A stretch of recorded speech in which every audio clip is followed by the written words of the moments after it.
তাওহীদের মহাবাণী গোপন রাখতে পারব না। হযরত আবু আর গিফার গোত্রের এক নির্ভীক এবং সত্যানুসন্ধানী ব্যক্তি ছিলেন। মক্কায় নবীর আবির্ভাবের খবর তিনি শুনেছিলেন এবং এই খবর তাকে আকৃষ্ট করেছিল। আবু জার মনে করলেন মক্কায় গিয়ে এই নবীর সাক্ষাৎ নেওয়া তার জীবনের একমাত্র লক্ষ্য। তবে কুরাইশদের কঠোর নজরদারি এবং অত্যাচারের আশঙ্কা তাকে প্রথম দিকে পিছিয়ে দিচ্ছিল।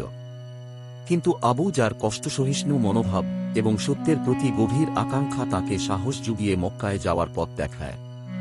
মক্কায় পৌঁছানোর পর আবু জার 3 দিন নিঃশব্দভাবে মহানবী সাল্লাল্লাহু আলাইহি ওয়াসাল্লামের খোঁজ করেছিলেন। অবশেষে তিনি নবী সাল্লাল্লাহু আলাইহি ওয়াসাল্লামের সাথে সাক্ষাৎ করতে সক্ষম হন এবং ইসলাম গ্রহণ করেন।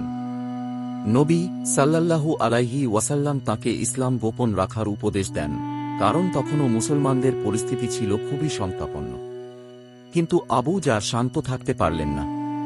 তিনি জানতেন যে সত্য তিনি গ্রহণ করেছেন সেটি তিনি পৃথিবীকে জানাবেনই।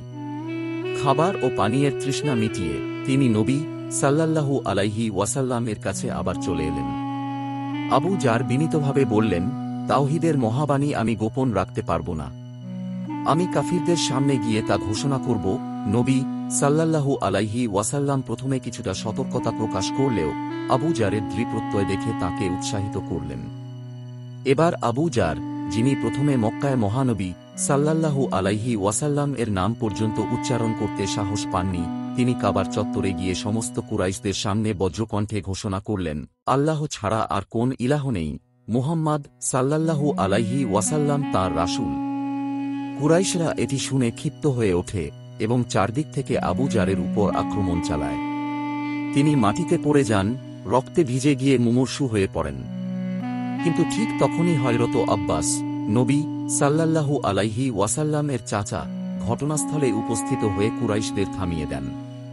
তিনি বলেন, এটি গিফার গোত্রের লোক। যদি সে মারা যায়, সিরিয়া যাওয়ার পথ বন্ধ হয়ে যাবে, আমাদের বাণিজ্য থেমে যাবে।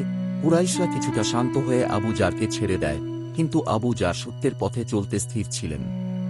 তিনি পরদিন আবার কাবার চত্বরে গিয়ে তাওহীদের বাণী ঘোষণা করেন এবং তাতে পুনরায় অত্যাচারের সম্মুখীন হন। তবে অত্যাচার ও শাস্তি তাঁর মানসিক দৃঢ়তায় কোনো প্রভাব ফেলতে পারেনি। তিনি হাসিমুখে সব কষ্ট গ্রহণ করেছিলেন। এর পরের দিনগুলোতে তিনি নিরন্তর সত্যের বাণী প্রচার করে যান এবং তার প্রমাণ ছিল তার অদম্য মনোবল।